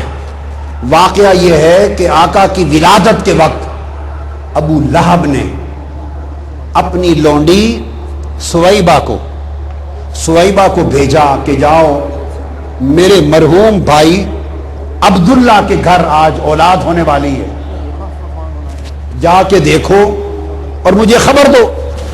آقا علیہ السلام کی ولادت ہوئی. سویبہ نے حضور کو ہاتھوں پہ لیا صلی اللہ علیہ وسلم, دوڑی دوڑی آئی اور آ کر ابو لہب کو خوشخبری دی, ابو لہب کو, اور کہا ابو لہب مبارک ہو, اللہ نے تمہارے مرحوم بھائی کے گھر بیٹا محمد پیدا فرما دیا ہے. یہ حدیث بخاری شریف کی کتاب النکاح میں ہے, مصنف عبد الرزاق میں ہے, بہقی کی سنن کبریٰ میں ہے حاضر حدیث, بہقی کی شعب الایمان میں ہے, بہقی کی دلائل النبوت میں ہے, امام ابن کثیر نے اپنی تفسیر ابن کثیر میں دیا ہے, اور امام بغوی نے شرح السنہ میں روایت کیا, امام زیلعی نے نصب الرایہ میں, امام اسقلانی نے فتح الباری میں, امام عینی نے عمدۃ القاری شرح البخاری میں, اور عالم عظیم علماء دیوبند کے علامہ انور شاہ کاشمیری نے بخاری کی شرح فیض الباری میں, سب میں روایت کیا کہ جب ولادت ہوئی تو سویبہ نے آ کے مبارک دی, ابو لہب اللہ نے تجھے بھتیجا محمد عطا کیا.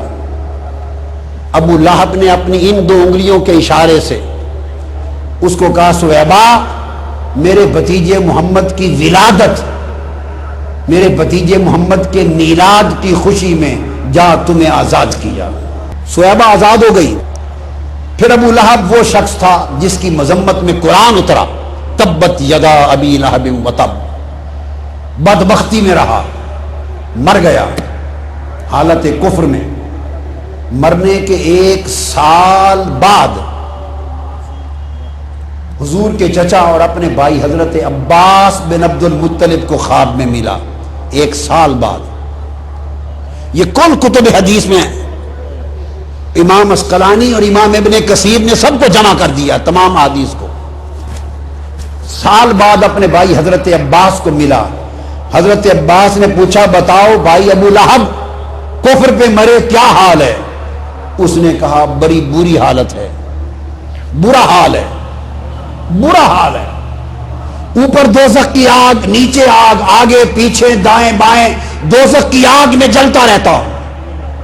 الا ان العذاب يخفف عني كل يوم اثنين فقال ذلك ان النبي صلى الله عليه وسلم ولد يوم الاثنين وكانت سويبة بشرت ابا لہب بمولده فاتقها.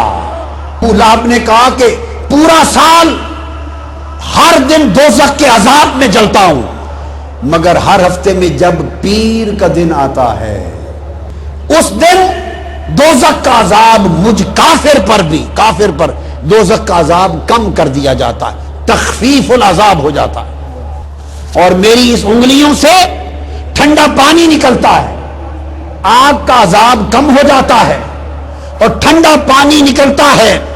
کچھ راحت آتی ہے اور دوزخ کی پیاس اس ٹھنڈے پانی سے بجھاتا ہوں جو 2 انگلیوں سے نکلتا ہے. اور کیوں؟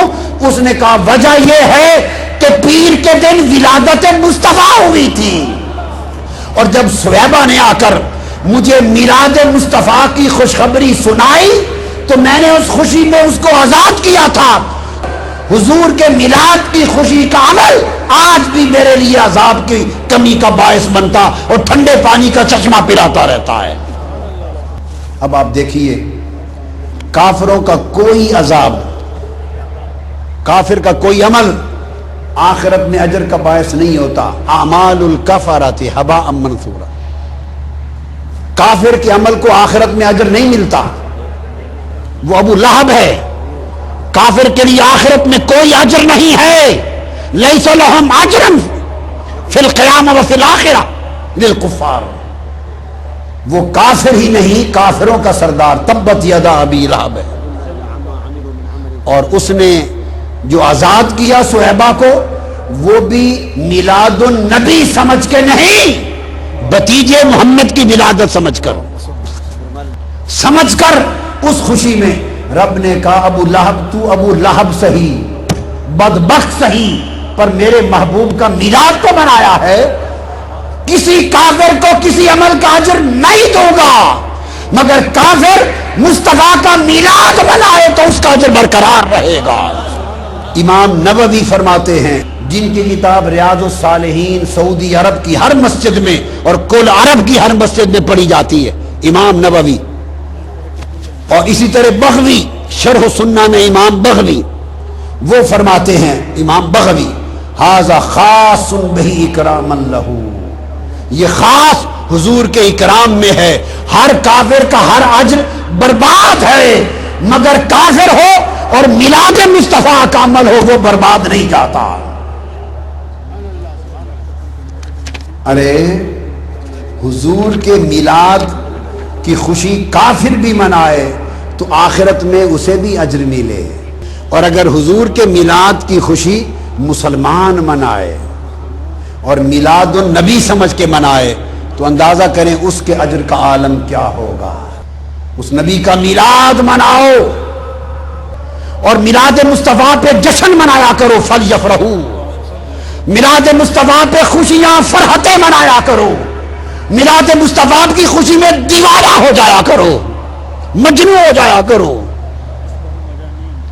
مجنون لیلا کے شیخ نے بتایا تھا، لیلا کے کتے کے پاؤں چومتا تھا. کسی نے پوچھا پاگل ہو؟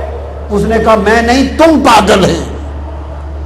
کتے کے قدم چومتا ہوں اس لیے نہیں کہ کتا ہے، اس لیے کہ لیلا کی گلی سے گزر جاتا ہے.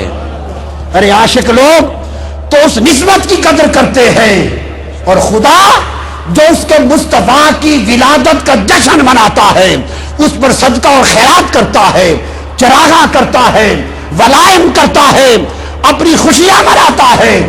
خدا کی عزت کی قسم، رب کائنات اسے بخشش کا پروانہ عطا کر دے گا.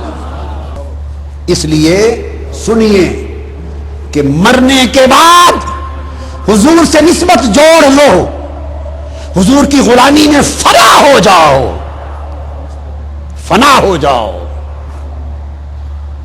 حضور کے عشق میں جیو، حضور کی محبت میں مرو. ترانے گایا کرو حضور کی خوشیوں کے، حضور سے پہچان پیدا کرو، حضور سے تعلق پیدا کرو.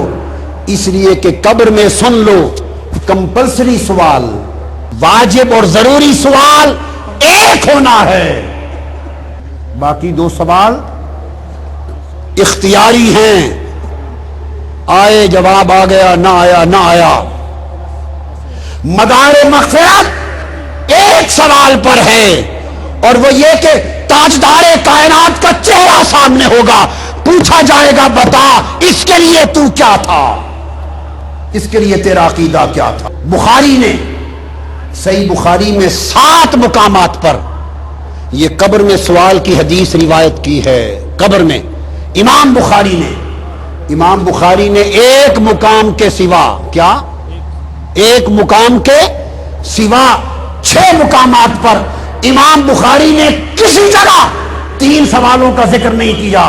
خدا کی قسم یہ صحیح بخاری میرے ہاتھ میں ہے، امام بخاری نے ہر جگہ ایک ہی سوال کا ذکر کیا ہے کہ قبر میں مصطفیٰ کا پوچھا جائے گا، بس اس نبی کا میلاد مناؤ۔ اور اس نبی سے دور کیوں ہوتے ہو؟ اس نبی سے بیگانہ کیوں ہوتے ہو؟ عن انس بن مالک قال قال رسول اللہ صلی اللہ علیہ وسلم ان العبد اذا وضع في قبره وتولى عنه اصحابه وانه ليسمع قرع نعالهم اتاه ملكان فيقعدانه فيقولان، فرمایا جب مردہ مرتا ہے اور اسے قبر میں دفن کرتے ہیں اور دفن کرنے والے پیچھے مڑتے ہیں تو ابھی میت مڑنے والوں کے قدموں اور جوتوں کی آہٹ سن رہا ہوتا ہے، پیچھے دفنا کے ہٹنے والوں کے پیروں کے قدموں کے نشان سن رہا ہوتا ہے کہ دو فرشتے آ کے اٹھا لیتے ہیں۔ متفق علیہ حدیث، انس بن مالک روایت کرتے ہیں، فرشتے اٹھا لیتے ہیں اور اٹھا کر ایک ہی سوال پوچھتے ہیں، کچھ اور نہیں پوچھتے، کہتے ہیں بتاؤ ما کنت تقول فی ھذا الرجل لمحمد، ایک ہی بات بتا اس محمد کے بارے میں کیا کہتا تھا صلی اللہ علیہ وسلم۔ فرمایا فاما المؤمن، اگر مومن ہے تو حضور کا کلمہ پڑھ دے گا، پہچان لے گا، اور فرمایا جو ہی حضور کو پہچان لے گا تو حدیث میں فرمایا قد، اس کو دکھایا جاتا فیقال له انظر الى مقعدک من النار قد ابدلک اللہ بہ مقعدا من الجنہ، فرمایا جائے گا دیکھ ادھر دوزخ ادھر جنت کا، اگر تو مصطفیٰ کی پہچان نہ کرتا تو تیرا ٹھکانہ دوزخ تھا، بھلے نمازیں پڑھتا، پھر روزے رکھ، حج کر، مدرسے بنا، تبلیغیں کر، جو چاہے کر، فرمایا اگر مصطفیٰ کو نہ پہچانتا تو تیرا ٹھکانہ دوزخ تھا، یہ مصطفیٰ کی پہچان کا صدقہ ہے کہ تیری دوزخ جنت میں بدل گئی۔ ایک حدیث پھر بخاری اور مسلم کی متفق ہے، دوسری حدیث میں بتانا چاہتا ہوں امام بخاری کا عقیدہ کیا ہے۔ حضرت اسماء بنت ابی بکر، حضرت ابو بکر کی صاحبزادی، حضرت عائشہ کی ہمشیرہ رضی اللہ تعالی عنہ، وہ روایت کرتی ہیں ان النبی صلی اللہ علیہ وسلم قال، حضور نے فرمایا لقد اوحی الی انکم تفترون فی القبور، حضور نے فرمایا مجھ پر وحی ہوئی ہے کہ لوگوں قبروں میں تمہارے ایمان کا امتحان ہوگا، تفتنون فی القبور، تمہارا امتحان ہوگا۔ صحابہ نے عرض کیا یا رسول اللہ ہمارے ایمان کا کیا امتحان ہوگا؟ خدا کی قسم امام بخاری روایت کرتے ہیں ایک ہی سوال پر امتحان ہوگا، بس ایک سوال پر، اٹھا کے دیکھ لیجئے۔ پہلی حدیث صحیح بخاری کتاب الجنائز باب ما جاء فی عذاب القبر، حدیث نمبر 1308، اس لیے بتا دیا پڑھ لیں، کوئی یہ نہ کہے کہ میں نے کچھ اس میں سے چھپا دیا ہے۔ پھر حدیث صحیح بخاری کتاب الوضو باب من لم یتودع، حدیث نمبر 182، صحیح بخاری کتاب الجمعہ حدیث نمبر 880، اٹھا کر دیکھیے بخاری کا عقیدہ۔ حضور نے فرمایا قبروں میں تمہارے ایمان کا امتحان ہوگا۔ عرض کیا یا رسول اللہ کیا امتحان ہوگا؟ حضور نے فرمایا جب تم قبر میں رکھ دیے جاؤ گے فَيُقَالُ مَا عِلْمُكَ بِهَذَا الرَّجُلِ، تم سے پوچھا جائے گا بتاؤ تمہارا عقیدہ مصطفیٰ کے بارے میں کیا ہے، بس وَمَا كُنْتَ تَقُولُ فِي حَقِّ هَذَا الرَّجُلِ اذا ورد كان يكون على المضارع كنت تقول كانت يقول اذا ورد كان يكون على المضاف للمضارع يفيد للاستمرار الماضي والاستمرار۔ وقال ما كنت تقول، یہ نہیں پوچھا جائے گا یہ کون ہے، پوچھا جائے گا نہیں کیا کہا کرتا تھا، مسجدوں میں جمعے کے دن کیا کہا کرتا تھا، ربیع الاول میں کیا کہا کرتا تھا، هذا الماضي المستمر اے فی حیاتک ما كنت تقول فی حیاتک، الان انت عرفت هذا محمد رسول اللہ ولكن نحن نسأل ماذا علمك قبل وفاتك قبل موتك۔ آج لے ان کی پناہ، اعلی حضرت نے کہا آج مدد مانگ ان سے، کل نہ مانیں گے قیامت کو اگر مان گیا. یہ بخاری اور مسلم ہے. ایک ہی سوال ہوگا, ایک ہی. اس ہستی کے میلاد کو منانے سے حضور سے تعلق جڑتا ہے, محبت پیدا ہوتی ہے, پہچان ہوتی ہے. یہ لفظ صحیح مسلم کے. پھر آقا علیہ السلام نے پھر اسی طرح فرمایا. ایک اور بڑی پیاری حدیث, وہ ابن ماجہ میں ہے, سیاستہ ابن ماجہ اور امام احمد بن حنبل, وقال اسنادہ صحیح. وہ حدیث کیا ہے؟ وہ حضرت عائشہ اور حضرت ابو ہریرہ سے روایت. تیسری حدیث ان النبی صلی اللہ علیہ وسلم, الفاظ پہ غور کریں. قال اما فتنۃ القبر, پوچھا گیا یا رسول اللہ قبر کا فتنہ, قبر کی آزمائش کیا ہوگی؟ قبر کی آزمائش کیا ہوگی؟ قال اما فتنۃ القبر فبی تفتنون وانی تسألون. حاضر الحدیث. صحابہ نے پوچھا یا رسول اللہ قبر کا امتحان کیا ہوگا؟ فرمایا سنو, قبر کا امتحان میرے بارے میں تمہیں آزمایا جائے گا اور میرے بارے میں سوال کیا جائے گا, بس. صحابہ نے پوچھا یا رسول اللہ کیا کہیں گے؟ حضور نے فرمایا فرشتے پوچھیں گے فیما کنتا, پوچھیں گے مسلمان تھا کافر تھا؟ وہ کہے گا مسلمان ہوں. فرمایا اگر مسلمان ہے تو جواب دو ما ھذا الرجل الذی کان فیکم, یہ مصطفیٰ کون ہے؟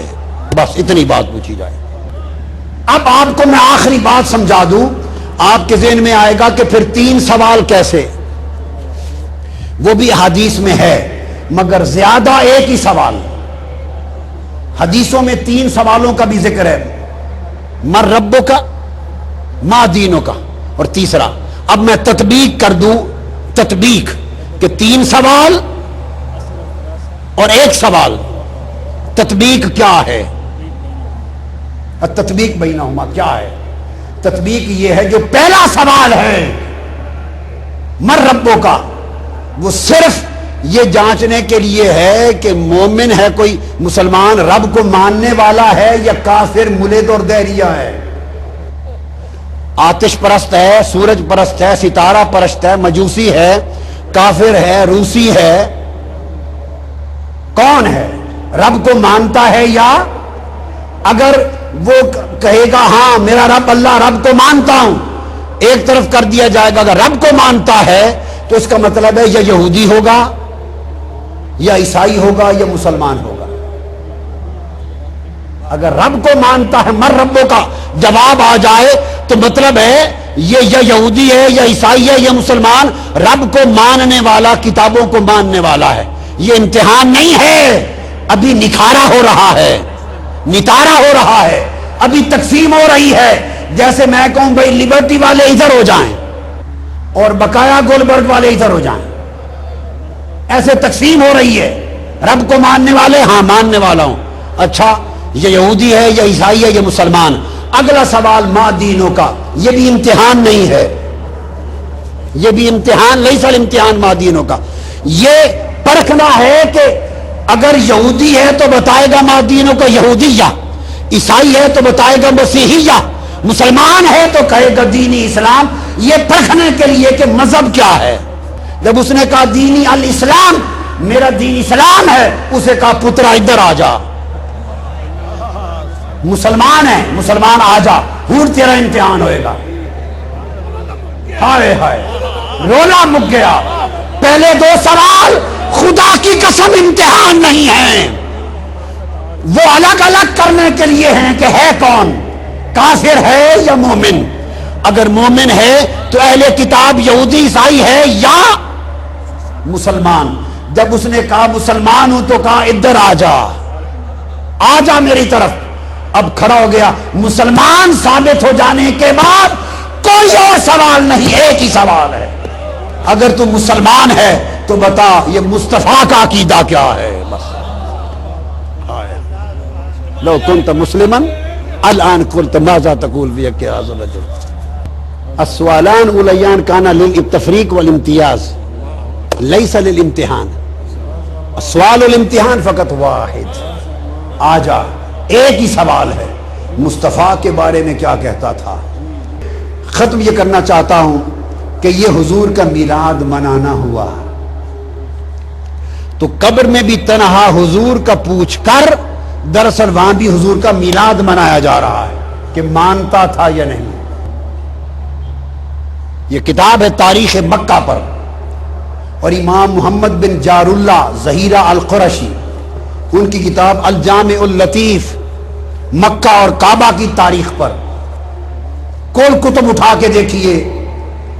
مکہ اور مدینہ کا میلاد کا جشن موجودہ حکومت جب سے آئی ہے 75 سال 1924 کے بعد بند ہوا ہے. بعض لوگ یہ سمجھتے ہیں کہ اصل اسلام تو وہاں سے آیا، اصل اسلام تو عرب سے آیا، مکہ مدینہ سے، وہاں تو مناتے نہیں ہیں تو آپ کیوں مناتے ہیں؟ یہ سوال ذہنوں میں آتا ہے نا. سن لو، اسلام آیا تو وہاں سے ہی، مگر ان پچھلے 75 سالوں میں نہیں آیا، 1400 سال پہلے آیا تھا. بابا یہ جو میلاد نہیں منایا جاتا، اس مذہب کی عمر 75 سال ہے. اس سے پہلے صدیوں سے حرم کعبہ میں میلاد کا جشن منایا جاتا تھا. حتیم اور حرم کعبہ میں کل حنفی شافعی مالکی حنبلی علماء قاضی حکام جمع ہوتے، اور اہل مکہ مشل بردار فانوس بردار جلوس نکالتے تھے چراغ اٹھا کر، اور مشل بردار جلوس لے کر مکہ کی گلیوں سے گزرتے ہوئے بی بی آمنہ کے گھر پہ جاتا تھا. اور مکہ مدینہ میں صرف سمجھ لیں حکومت نے باہر سے بند کیا ہے، گھروں میں اہل مدینہ اہل مکہ آج بھی مناتے. میں ہر سال ربیع الاول میں اہل مکہ اہل مدینہ کے میلاد میں شریک ہوتا ہوں اور کھڑے ہو کے سلام پڑھتے ہیں. مکہ اور مدینہ میں کھڑے ہو کے سلام پڑھتے ہیں. یہ سب عرب بیٹھے ہیں آپ کے سامنے. یہ محدث اعظم الشیخ اسعد محمد السعید الصاغر جی فقیہ الشام 8 سال تک مسجد نبوی میں حدیث پڑھائی ہے انہوں نے. حرم مدینہ میں محدث 8 سال پڑھایا ہے وہاں. یہ حجت ان کی کتابیں دینی مدارس میں داخل نصاب ہیں. مدارس میں یہ ازہر کے اساتذہ میں سے جلیل عالم بیٹھے ہیں، دمشق سے، یہ جامع اموی سے بیٹھے ہیں. یہ ساری دنیا میں میلاد ہوتا ہے، مناتے ہیں. صرف اتنا سا حصہ ہے جہاں نہیں ہوتا، کل آٹے میں نمک برابر، باقی ہر جگہ دنیا میں عرب و عجم میں ہوتا ہے. امام ابن حجر مکی نے کہا ہمارے زمانے میں میلاد ہوتا تھا.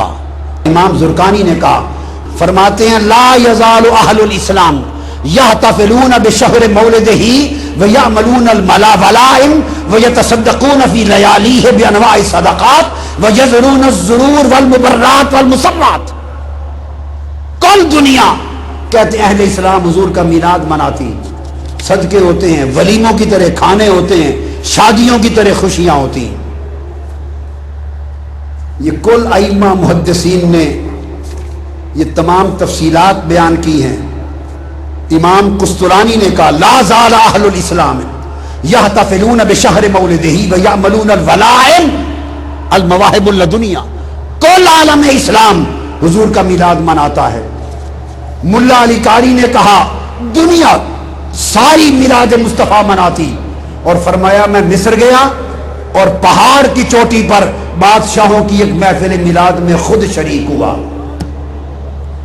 امام ابن کثیر لکھتے ہیں، امام ابن کثیر البدایہ والنہایہ میں، اور علامہ ذہبی سیر اعلام النبلاء میں لکھتے ہیں کہ سلطان صلاح الدین ایوبی جو صلیبی جنگوں کے ہیرو ہیں، ان کا خاندان عظیم الشان میلاد مناتا، اور سلطان صلاح الدین ایوبی کا بہنوئی ان کا شاہ ابو سعید المظفر اتنا بڑا میلاد مناتا کہ 5000 بکرے بھون کے لوگوں کو حضور کے میلاد کی خوشی میں کھلاتے، لاکھ برتن مٹھائی کے، 30,000 تھال، اور زور سے لے کر فجر تک حضور کے میلاد میں نعتیں ہوتی، محفلیں سما ہوتی، اور ابو سعید مظفر حضور کے میلاد کی خوشی میں وجد و رقص کرتا تھا. تو جو بات بتانا چاہتا ہوں، جلال الدین سیوطی نے لکھا کل جہان میں میلاد کا ہونا، ملا علی قاری نے کتاب لکھی، شمس الدین جزری نے لکھی، محدث ابن الجوزی نے لکھی امام نووی کے شیخ امام ابو شامہ نے کہا، امام ذہبی نے کہا، اس طرح امام شمس الدین ناصر دمشقی نے کہا، ابن حجر اسقلانی نے لکھا، امام قسطلانی نے لکھا، امام نصیر الدین نے لکھا، امام جمال الدین نے لکھا، اور اس طرح امام یوسف بن الشامی نے لکھا، محمد بن یوسف الصالحی الشامی صاحب سیرت الشامیہ نے لکھا، امام ابن حجر مکی نے لکھا، شیخ عبدالحق محدث دہلوی نے لکھا، امام زرقانی نے لکھا، شاہ ولی اللہ کے والد شاہ عبد الرحیم دہلوی فرماتے میں ہر سال میلاد مناتا، ایک سال پیسے نہیں تھے، ایک سال شاہ ولی اللہ محدث والد، تو میں نے چنے لے کے حضور کے میلاد کی خوشی میں تقسیم کر دیے چنے، رات حضور کی زیارت ہوئی، فرمایا عبد الرحیم تیرے چنے بھی ہمیں پہنچ گئے، اور شاہ ولی اللہ محدث دہلوی امام الہند شاہ ولی اللہ محدث دہلوی فیوض الحرمین میں لکھتے ہیں کہ میں خود مکہ میں محفل میلاد میں شریک تھا، شاہ ولی اللہ فرماتے ہیں، اور دوران محفل میلاد مولد پر میں نے اچانک مراقبے میں نور دیکھا، انوار، میں نے مراقبہ کیا کہ یہ نور کیسا ہے، فرماتے ہیں جب مراقبہ کیا تو پتا چلا کہ دو نور ملے ہوئے ہیں، میلاد مصطفیٰ کے ذکر کا نور اور ملائکہ کا فرشتوں کا نور جو حضور کی محفل میلاد میں آئے ہیں۔ یہ شاہ ولی اللہ محدث دہلوی فرماتے ہیں۔ حاجی امداد اللہ مہاجر مکی رحمت اللہ علیہ، جو مولانا رشید احمد گنگوئی کے شیخ، جو مولانا قاسم نانوتوی کے شیخ، جو مولانا اشرف علی تھانوی کے شیخ، کل علماء دیوبند اکابر کے شیخ، حاجی امداد اللہ مہاجر مکی سے پوچھا کہ محفل میلاد کا حکم، کہتے ہیں اس میں برکت ہے، کوئی مانے یا نہ مانے کل اہل حرمین کرتے ہیں، ہمارے لیے حرم مکہ مدینہ کی حجت کافی ہے، اس زمانے ہوتا تھا۔ تو دوستو گفتگو یہاں پہ ختم کی کہ آقا علیہ السلام کا جشن میلاد قرآن سے ثابت، حدیث سے ثابت، سنت نبوی سے ثابت، ائمہ محدثین سے ثابت، کل تاریخ اسلام سے ثابت۔ خوش نصیب ہیں وہ جنہیں یہ سعادت میسر ہے، ملایا کرو، خرچ کیا کرو، اس سے بڑی خیرات کوئی نہیں اور اس سے بڑی مسرات کوئی نہیں ہے۔ اللہ رب العزت اس کے صدقے ہماری دنیا اور آخرت سنبھال دے، اور حضور کی غلامی میں ہمیں حضور کی اتباع، حضور کی محبت اور اسوہ حسنہ کی توفیق عطا فرما دے۔ وما علینا الا البلاغ۔ علیکہ یا رسول اللہ صلی اللہ علیکہ یا حبیب اللہ صلی اللہ علیکہ یا رسول اللہ صلی اللہ علیکہ یا حبیب اللہ صلی اللہ صلی اللہ صلی اللہ صلی اللہ صلی اللہ صلی اللہ صلی اللہ علیکہ یا رسول اللہ صلی اللہ